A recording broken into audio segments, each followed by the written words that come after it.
Bon, tolandi biso non ce discours à chef de l'État na Kisangani par rapport à la Constitution. Franchement, ah, eza mawa mingi tolinga mboko pena na ndenga solo parce que eza mawa pe pasi. Mais après moi je me pose la question parce que je me demande toujours si je suis en face de deux personnes différentes ou bien c'est la même personne qui a plusieurs personnalités. Parce que d'ici la fin de mon mandat, je ferai de la RDC l'Allemagne d'Afrique. L'Allemagne d'Afrique, c'est juste projection. C'était juste une vision. Moi et mon frère Kamere, on va venir vivre ici à Goma Poto si sa guerre. Non, je ne suis pas obligé d'aller vivre à Goma pour qu'il y ait guerre ici. Là. La même personne, hein. Alors là, la soie la moki, non, bah, comme on est futara, moi, na torotonge la bino ba université, troche la bino ba wifi, nanani nanana. Na poko la moki, o tenga na ebe, nangate ke ramouana, ba ozwambo, on n'aurait pas population, et zande ke ba instruction, nanga, ezaki mal appliqué. La même personne. Alors là, la moki, à la moindre escarmouche, je déclare la guerre au Rwanda. Na poko la moki, non, moi je ne suis pas là pour faire la guerre, je suis un homme de la paix. La même personne. Na opposition, non, constitution. Kabila Simbangote, poiso linga ou mela na pouvoir, so a changé constitution wana, ako niata biso le rôle bakayas.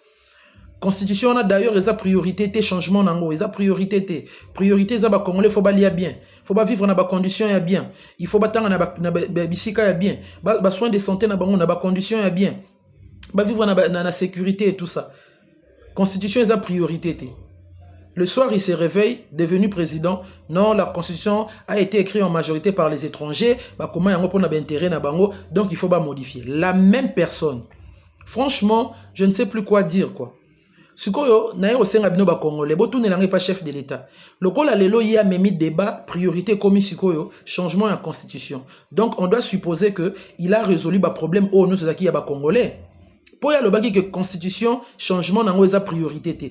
Priorité, ça faut ba Congolais ba lia bien. Est-ce que tu lia bien? Na dollar o ya kutaki, Kabila tika qui na 16 000 francs avec la même constitution. Mais il y a commission 30 000 francs. Oh, tu as dit que plus de dollars réseau mata, bilo réseau mata na wenze, Congolais pas signé et comme multiplié par 3. Talara de 16 000 à 30 000. Passe à Congolais multiplié par 3. Voilà ce que tu lia bien. Tu vivre bien. Ba na besoin de la condition bien.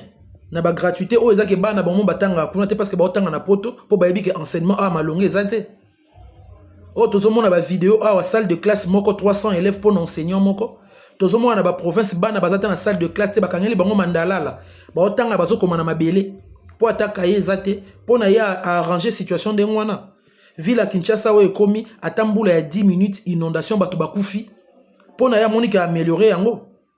Insécurité, n'en parlons même pas. Pour Monique à résoudre le problème, il y a un quoi l'inga simba constitution ou bien dans le domaine de la santé, à Monique ba grève ba médecin ba minganga ba sala non sona ba professeur. Pour na zomona qui améliorer ba condition na bango. Auto zomona ba vidéo na hôpital musu en pleine capitale ba zongi sa ba makila ya ba cochon, ce qui ya bangulu. Pour na ya améliorer yango. Donc dès tozo dinda boye maïté courante. Pour na il a résolu tout ce problème là. Il y a un ce quoi l'inga simba constitution parce que priorité na mon connaît le bac que Congolais faut vivre bien. Est-ce que Congolais azo vivre bien? Il y a un ce quoi y a mis débat na changement à constitution. Ma question na yo tuna na yo senga na bino ba Congolais tuna chef de l'État yango wana. Et puis deuxièmement, quand il dit que la constitution a été écrite en majorité par les étrangers et bah comment qui on peut intérêt na bango ainsi de suite. Mais pourquoi il a accepté de prêter serment na même constitution?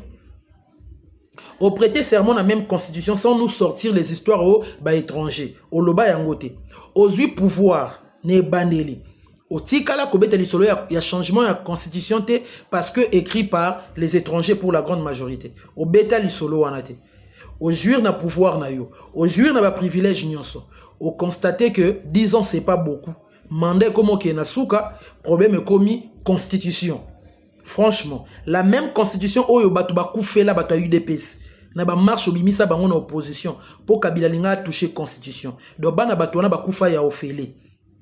Lelo comme que constitution wana il faut ba revoir yango. Soit disant ah non, ba disposition sous ces akuna ezope sa bo opportunité na ba paya nanani nanana. Franchement, oui, OK, on est d'accord. Mais comment est-ce que Kabila a réussi à maintenir l'intégrité territoriale avec la même constitution? Kabila pesibino pouvoir, pesibino le pays en entier. Tozaki na ba bunagana na biso avec la même constitution.